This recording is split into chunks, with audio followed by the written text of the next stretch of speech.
Hello, this is Nathan with HunterByDesign.com, and today I want to share a little bit with you about getting ready for the waterfowl season. Right now, to be honest, I'm much more in the bow hunting mode and getting ready for big deer, and that's a passion I have. But waterfowl is a very close second up there with spring turkey hunting, and so we're getting ready here at Hunter by Design. I've got a dog this year that's just coming on. He's just about a year old, and so I've been doing a lot of work with him, and we're going to show you a little bit of some of the work that we're doing with him.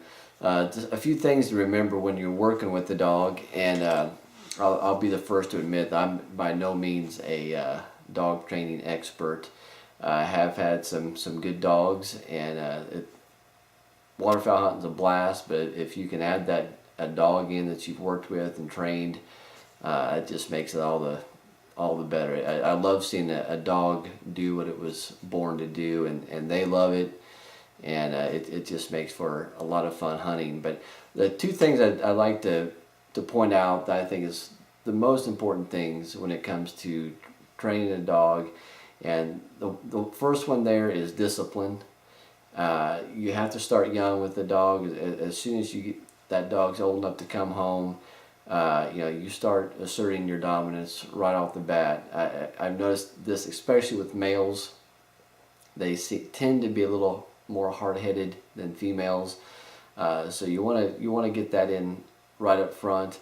And then the second thing I would say is keep it fun. Whatever you're doing, training your dog, it's just like if you have children.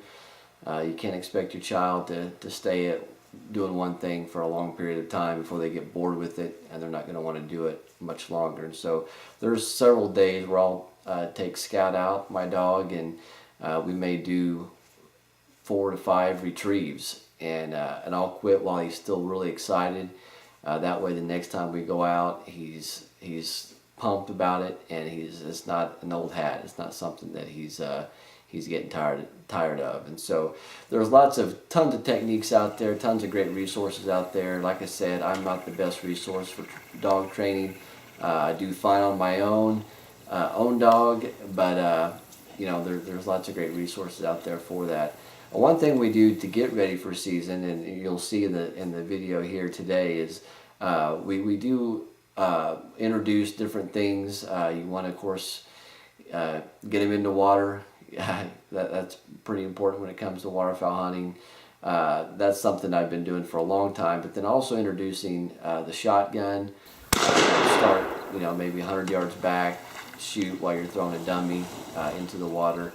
That gets them used to that shooting, and then of course move in until you're right next to them and shooting, and so they're kind of starting to get the idea that shot often goes along with the retrieve. And so that's a little bit what we'll be showing you today. Brian's going to share a few tips with you today, and stay tuned next week. We're going to kind of do tell you a little bit more about ourselves.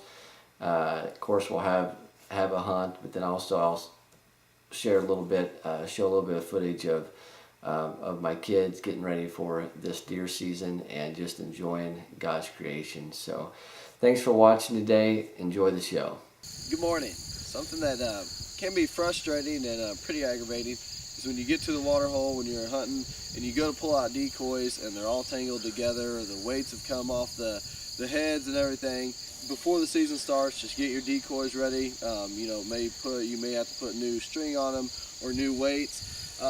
One is kind of example is this guy here has a weight that's been broken off, and on a strong windy day, for one, it ain't gonna be able to hold very well.